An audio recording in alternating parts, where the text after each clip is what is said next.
From this to this. Sabi guys, lalagyan pa lang. Ang ganda na.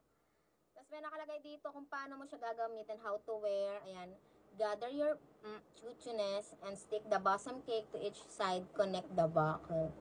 And hiraya nga pala itong ating bra. Ayan. Silicone bra. So, ayan. Let's try it. Oh my gosh. Packaging pa lang panalo na guys. Oh. May nakalagay pang ganito. Caring instruction. Tapos meron pang instruction kung paano siya lilinisin. Oh my gosh, ayan siya. So, marami kasi nagsasabi sobrang dikit daw nito. Ayan siya. Then, laki. Ano kasi, D. So, tingnan niyo naman yung aking jugelya. Talagang magkahiwalay, guys. Break sila. So, ito, gamitin na natin to. Tapos, lagyan na rin natin itong kabila.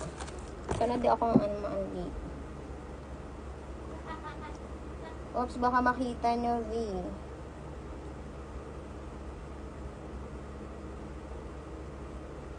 So, ayan guys. And then, igaganyan mo siya.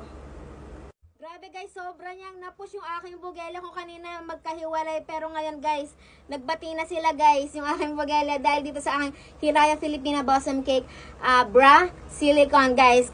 Ayan, grabe. Tingnan niyo naman kung gaano siya naging di ba? Hindi na sila break. Oh my gosh. Kaya piniintay nyo guys, i-check out nyo na yung ating Hiraya bra silicone para ang ating mga jugela ay hindi magkakahiwalay andyan sa yellow basket.